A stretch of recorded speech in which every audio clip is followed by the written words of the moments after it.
Cabinet बैठक समाप्त। बैठक के बाद उप मुख्यमंत्री अरुण साव ने प्रेस वार्ता को किया संबोधित। किसानों को बड़ी राहत, अब धान की जगह मक्का, तिलहन, दलहन बोने पर भी मिलेगा कृषक उन्नति योजना का लाभ। सरकारी कर्मियों के लिए pension fund, Chhattisgarh pension fund के गठन को मिली मंजूरी। आर्थिक सुरक्षा के लिए नया fund, growth and stability fund से मंदी और राजस्व संकट से निपटेगी सरकार। छत्तीसगढ़ बनेगा लॉजिस्टिक हब और लॉजिस्टिक पॉलिसी 2025 को मंजूरी।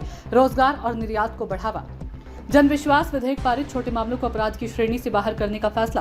पुरानी संपत्तियों का पुनर्विकास। रायपुर, राजनांदगांव, जगदलपुर समेत 7 स्थानों पर होगी रीडेवलपमेंट योजना। पदोन्नति में छूट। पंजीयन विभाग में 5 साल की बजाय 2 साल की सेवा पर प्रमोशन की सुविधा।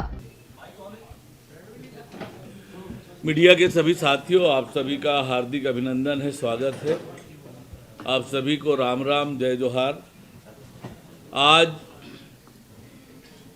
कैबिनेट की बैठक मुख्यमंत्री विष्णुदेव साय जी की अध्यक्षता में संपन्न हुई और कई महत्वपूर्ण आज के बैठक में लिए गए। बैठक में सबसे महत्वपूर्ण और अहम फैसला एक बार फिर किसान हितैषी सरकार ने किसानों के हित में निर्णय किया है कि अब कृषक उन्नति योजना के प्रचलित निर्देशों को संशोधन करते हुए इसके दायरे को और विस्तृत कर दिया गया है। अब इस योजना का लाभ खरीफ 2025 में धान उत्पादक किसानों के साथ साथ पंजीकृत धान फसल के स्थान पर अब दलहन, तिलहन, मक्का आदि की फसल लगाने वाले किसानों को भी मिलेगा। खरीफ 2024 में पंजीकृत कृषक जिन्होंने धान की फसल लगाई थी और समर्थन मूल्य पर धान बेचा था, उनके द्वारा खरीफ 2025 में धान फसल के स्थान पर दलहन, तिलहन, मक्का आदि फसल की खेती की जाती है, तो उन्हें भी अब कृषक उन्नति योजना के तहत आदान राशि प्रदान की जाएगी। ये बड़ा निर्णय किसानों के हित में सरकार ने किया है। साथ ही अधिकारी कर्मचारियों के हित में भी एक बड़ा निर्णय मंत्रिपरिषद ने लिया है, जिसके अंतर्गत मंत्रिपरिषद द्वारा राज्य के लॉजिस्टिक सेक्टर के समग्र विकास के लिए छत्तीसगढ़ राज्य लॉजिस्टिक पॉलिसी 2025 के प्रारूप का अनुमोदन किया गया। इस पॉलिसी से छत्तीसगढ़ राज्य लॉजिस्टिक हब के रूप में विकसित होगा तथा निर्यात अधोसंरचना को मजबूती मिलेगी।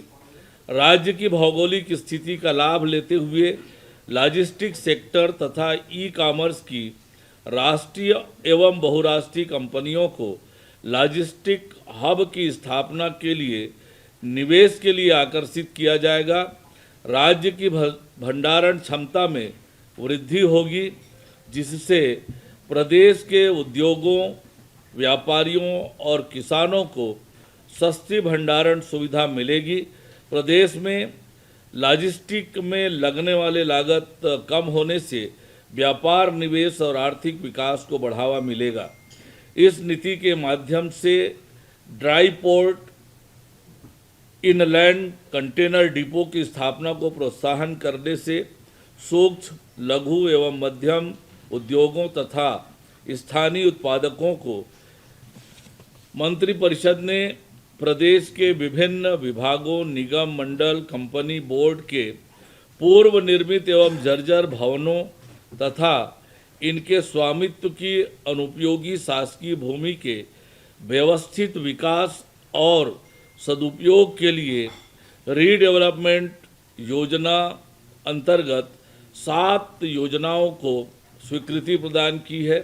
इसमें Shanti Nagar Raipur, BTI Shankar Nagar Raipur, Kailash Nagar Rajnandgaon, Chandni Chowk phase 2 Jagdalpur, civil line Kanker, club Para Mahasamund, Katghora Korba शामिल है।